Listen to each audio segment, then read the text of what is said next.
नमस्कार दोस्तों, आप सभी का स्वागत करते हूँ कि एसएससी एंड यूपीएससी क्रैकर में। तो उत्तराखंड में सहायक अध्यापक की जो भर्ती निकलने जा रही है एलटी की, जिसमें कि काफ़ी बदलाव जो है इस बार किए गए हैं नियमावली में। 2014 की जो नियमावली रही थी उसमें जो है अब संशोधन करने के बाद इसमें जो आपका रहेगा क्वालिफिकेशन में जो काफ़ी चेंजेस किए गए हैं, साथ में सिलेबस में भी आपको बदलाव देखने को मिलेगा। तो ये जो नियमावली है 2024 की नियमावली बनाई गई है। यहाँ पे आप देख सकते हैं उत्तराखंड अधीनस्थ शिक्षा जो आपकी सेवा नियमावली है वो 2024 में नई नियमावली बनाई है, जिसमें कि आपको सिलेबस में जो है चेंजेस देखने को मिलेंगे।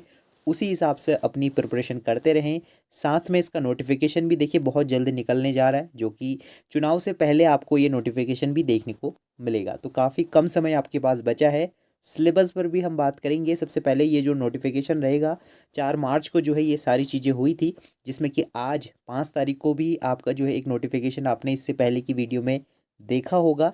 तो अभी जो इसमें संशोधन किया गया है अधिसूचना, यहाँ पे आप देख सकते हैं 2014 की जो सूचना है, जो नियमावली है, उसको परिवर्तन कर दिया गया है। तो पहले क्या रहा था, अब क्या है, वो हम देखेंगे। सबसे पहले तो कला वालों के लिए जो है बीएड अब कंपलसरी कर दिया गया है। यहाँ पे आप देखें जो मंडल है वो, उसमें भी आपका काफ़ी जो है चेंजेस इसमें आपको देखने को मिलेंगे। इसके बाद अगर हम नीचे स्क्रॉल करें तो यहाँ पर आप देख सकते हैं। तो पहला क्या था, जो कला विषय था जिसके कारण से ये भर्ती बहुत ज़्यादा डिले हो गई थी। तो सिर्फ पहले आपका जो है आपने ग्रेजुएशन अगर करा है, जो कि कला विषय से अगर आपने करा है, तो आप एलिजिबल हो रहे थे। लेकिन अब जो है नियमावली को ही बदल दिया गया है, जिसमें कि अब आपके पास क्या होना चाहिए, बीएड होना कंपलसरी रहेगा कला के लिए। और विषयों में तो पहले से ही रहा था, लेकिन सिर्फ कला में जो है नहीं था, तो अब जो है कंपलसरी रहेगा। ठीक है, तो काफ़ी लोगों को अब पता चल गया होगा इससे पहले भी। इसके साथ ही एक और चीज़ रहेगी, राष्ट्रीय अध्यापक शिक्षा परिषद से मान्यता प्राप्त किसी भी संस्थान से जो है कला विषय में जो है बीएड की न्यूनतम 4 वर्ष की जो है उपाधि होनी चाहिए, बीएडी। ठीक है, तो यहाँ पे आप लोग देख लें, इससे पहले क्या था, ये सारी चीज़ों में जो है बदलाव रहा था। तो अब जो है राष्ट्रीय स्तर पर आपका जो है 4 साल का बीएडी की जो है होना चाहिए। तो ये जो है संगीत के लिए रहेगा। ठीक है, संगीत विषय में भी जो है काफ़ी बदलाव किए गए थे। अब जो है नीचे हम देखेंगे तो इसमें नियुक्ति के लिए भी काफ़ी बदलाव किए गए हैं। तो नियुक्ति किस तरीके से रहेगी, क्या क्या पैमाने जो है इसमें दिए गए हैं सीधी भर्ती के लिए। तो 2 प्रकार से जो है आपकी नियुक्ति, जो आपकी पदनियुक्ति, जो प्रमोशन है, वो की जाएगी। तो इसमें अगर हम यहाँ पे नियुक्ति का आपने देख लिया, तो ये इसमें ज़्यादा कुछ चेंजेस किए गए नहीं हैं। ठीक है, तो ये रहेगा। इसके साथ ही कुछ इसमें बदलाव भी किए गए हैं, तो आप ये नोटिफिकेशन पढ़ सकते हैं। इसके बारे में आपको डिस्क्रिप्शन में मैं लिंक दे दूंगा, वहाँ से जाके आप ये पूरा नोटिफिकेशन को पढ़ सकते हैं कि क्या क्या जो है बदलाव इस बार इसमें किए गए हैं। के साथ ही जो है वेतनमान में किसी भी प्रकार का बदलाव इसमें नहीं किया गया है। लेवल 7 की ये पोस्ट रहेगी, जो कि 44,900 से लेके 1,42,400 तक आपको इसमें जो है सैलरी देखने को मिलेगी। ठीक है, तो लेवल 7 की ये पोस्ट रहेगी। इसके साथ ही जो है जो सीधी भर्ती के लिए चयन अंक जो मिलते थे, मतलब जो सिलेक्शन प्रोसेस रहता था, उसमें जो है थोड़ा आपको बदलाव देखने को मिलेगा। जो क्वेश्चन पेपर रहता था वो पहले क्या होता था कि 100 मार्क्स का आपका जनरल पेपर रहता था और 100 मार्क्स का आपका सब्जेक्टिव पेपर रहता था एमसीक्यू बेस्ड। लेकिन अब जो है थोड़ा इसमें आपको बदलाव देखने को मिलेगा, तो वो आप लोग देख लीजिए कि किस तरीके से रहेगा। तो पहले जो था आपका एकेडमिक क्वेश्चंस आते थे, इसके साथ ही आपका रीजनिंग के क्वेश्चंस आते थे और सामान्य ज्ञान के क्वेश्चन आते थे, जो कि पूरे 100 मार्क्स के रहते थे। ठीक है, इसके साथ ही जो सब्जेक्टिव जो आपका सब्जेक्ट रहा था, उसमें से भी आपकी जो है 100 प्रश्न बनते थे। मतलब कुल मिला के 2 जो है आपके रहते थे 100-100 अंकों के। लेकिन अब जो है इसमें अब बदलाव ये किया गया है कि प्रश्न तो उतने ही रहेंगे, लेकिन घटा दिए गए हैं अंक। जो पहले 100 नंबर का था वो अब 50 नंबर का हो जाएगा। जो पहले 100 का था वो भी 50 का हो गया, मतलब जो सब्जेक्टिव था वो भी 50 नंबर का हो गया। मतलब कुल मिला के जो आपकी अब परीक्षा रहेगी वो 2 घंटे की कराई जाएगी, जिसमें कि आपको जो अंक प्रश्न मिलेंगे वो 100 प्रश्न मिलेंगे 100 अंकों के। ठीक है, तो इस तरीके से जो है अब एग्ज़ाम पैटर्न रहेगा, जिसमें कि जनरल जो आपका रहेगा, जिसमें कि रीजनिंग होगी, आपका सामान्य ज्ञान रहेगा और जो सब्जेक्टिव रहेगा। अगर हम इंग्लिश में देखें, क्योंकि काफ़ी लोग जो है इसमें इंग्लिश में प्रेफर करते हैं, किस तरीके से रहेगा, तो यहाँ पे आप देख सकते हैं academic aptitude reasoning test general knowledge जो है आपका 50 मार्क्स का आएगा। इसके साथ ही जो है जो सब्जेक्टिव रहेगा, assistant teacher of which subject you applied, मतलब जिस सब्जेक्ट से आपने अप्लाई करा है, जैसे कि अगर हम बात करें फिजिक्स की बात करें, केमिस्ट्री की बात करें, तो उसी सब्जेक्ट के जो है 50 क्वेश्चंस आपको देखने को मिलेंगे। मतलब 100 क्वेश्चंस आपको देखने को मिलेंगे, जिसमें कि 2 आवर्स का जो है टाइम मिलेगा। इससे पहले क्या होता था, 100 क्वेश्चन पर सब्जेक्ट के हिसाब से आपको देखने होते थे। तो अब आपको उसी हिसाब से प्रिपरेशन अपनी करनी होगी। तो ये आपका लेटेस्ट अपडेट है, देखिए मार्च का लेटेस्ट अपडेट है।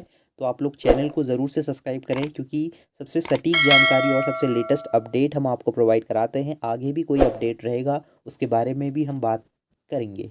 इससे पूर्व में जो वैकेंसी आई थी, तो उसमें जो है कैसे प्रश्न पूछे जाते थे, कौन कौन से सेक्शन से आपके प्रश्न रहते थे, वो आप लोग देख लीजिए। जैसे कि अगर आप एलटी सामान्य की बात करें, जनरल की, तो इसमें जो है आपके 30 प्रश्न जो रहते थे वो आपका एकेडमिक के प्रश्न रहते थे।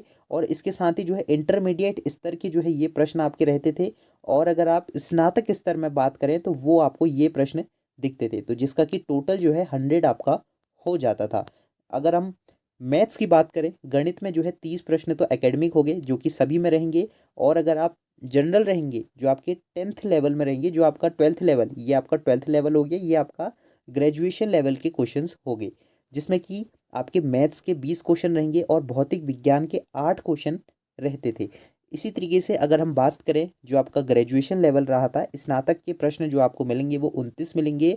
और इसमें भौतिक विज्ञान फिजिक्स में जो है 13 प्रश्न जो है मिलते थे। इसी तरीके से विज्ञान में आप लोग देख सकते हैं, जो विज्ञान विषय एलटी से अगर आपने विज्ञान से भरा है, साइंस से, जिसमें कि रसायन के प्रश्न रहेंगे, वनस्पति साइंस के रहेंगे, विज्ञान के और जंतु विज्ञान के, ठीक है। ये जूलॉजी बॉटनी के प्रश्न, केमिस्ट्री के प्रश्न रहेंगे। इसी तरीके से हिंदी में आप देख सकते हैं, हिंदी में अगर आप रहते था तो 14-14 प्रश्न हिंदी और संस्कृत से रहते थे। और ग्रेजुएट लेवल के जो प्रश्न रहते थे वो 42 प्रश्न पूछे जाते थे। तो इस तरीके से जो है ये पूरा पैटर्न अपनाया जाता था। तो आप वीडियो पॉज करके देख सकते हैं एक एक करके कौन से जो है सब्जेक्ट ये रहते थे, ठीक है। तो यहाँ पे आपने पूरा देख लेना होगा, ठीक है। तो वीडियो आप लोग पॉज कर लें, आप ये पूरा डाटा देख सकते हैं। अब हम बात करेंगे, जितने भी प्रश्न रहते थे वो एनसीईआरटी बेस्ड रहते थे। मतलब एनसीईआरटी की बुक से जो इंटरमीडिएट स्तर की होती थी उसी हिसाब से जो है प्रश्न रहते थे। और इसके साथ ही जो है स्नातक स्तर के जो विषय के अंक हैं वो आपको यहाँ पे देखने को मिलेंगे। अब जो है, जो आपका टीचिंग एप्टीट्यूड रहता था, तो उसके प्रश्न आपको जो टॉपिक्स हैं, क्या क्या आपको जो है प्रिपेयर करने होते थे, तो ये आपके टॉपिक सारे रहेंगे, जिसमें कि सोशल मैच्योरिटी हो गई, एप्टीट्यूड टूवर्ड्स एजुकेशन हो गया। तो ये सारे टॉपिक रहते थे, ठीक है। तो ये आप लोग सारे टॉपिक देख सकते हैं एक एक करके। तो ये जो है आपको टीचिंग, जो भी आपने बीएड में पढ़ा होगा, तो उन्हीं के टॉपिक आपको देखने को मिलेंगे, ठीक है। तो ये आपके सारे जो है टॉपिक यहाँ पे देख सकते हैं। तो राइट टू एजुकेशन एक्ट 19, ठीक है, यहाँ पे 2009 का जो है एक्ट भी पूछा जा सकता है। अब जो है नेक्स्ट आपका जो रहेगा, ये आपका सेम रहेगा। बीएड जो आपका प्रशिक्षण जो 30 नंबर का भी हमने ऊपर देखा था, तो वो ये टॉपिक आपको यहाँ पे देखने को मिलेंगे, ठीक है। तो ये अभी हम जो डिस्कस करने जा रहे हैं ये प्रीवियस सिलेबस है। अभी जो रिवाइज सिलेबस है वो भी कुछ इसी प्रकार से होगा, लेकिन पहले क्या था, पहले 100 नंबर का पूछा जाता था, अब जो है 50 नंबर का पूछा जाएगा। तो लिमिटेड रहेगा। तो किस तरीके से आपको प्रिपरेशन करनी है, आगे हम जो है इसके बारे में भी डिस्कस करेंगे, ठीक है। तो ये जो है सारे अधिनियम आपको देखने को मिलेंगे। और ये सारी चीज़ें जो है हिंदी और इंग्लिश में अवलोकन जो है इसका करा गया है। तो ये आपने सारा देख लिया कि किस तरीके के क्वेश्चंस आपको देखने को मिलेंगे, जो आपका एकेडमिक्स में रहेगा। और आपके जो सब्जेक्टिव क्वेश्चंस हैं वो किस तरीके से जो है पूछे गए थे, अभी तक जो है कैसे पूछे गए थे, तो वो आपने देख लिया। तो पहले क्या था, आपका कला विषय में जो है आपका बीएड वगैरह नहीं था, तो इसमें आपका यहाँ पे डैश दिख रहा होगा। अब जो है बीएड भी जो है कंपलसरी हो गया है कला विषय के लिए। तो अब इसमें आपको यहाँ पे भी क्वेश्चंस देखने को मिलेंगे। इसके साथ ही अगर आप एलटी की प्रिपरेशन करना चाहते हैं तो आप जो है ग्रुप से ज्वाइन हो सकते हैं, जिसमें कि आपको यहाँ पे जो है व्हाट्सअप नंबर शो हो रहा होगा, जिसमें कि आपको पूरे प्रीवियस ईयर क्वेश्चन पेपर जो है प्रोवाइड कराए जाएंगे, स्टडी मटेरियल प्रोवाइड कराया जाएगा।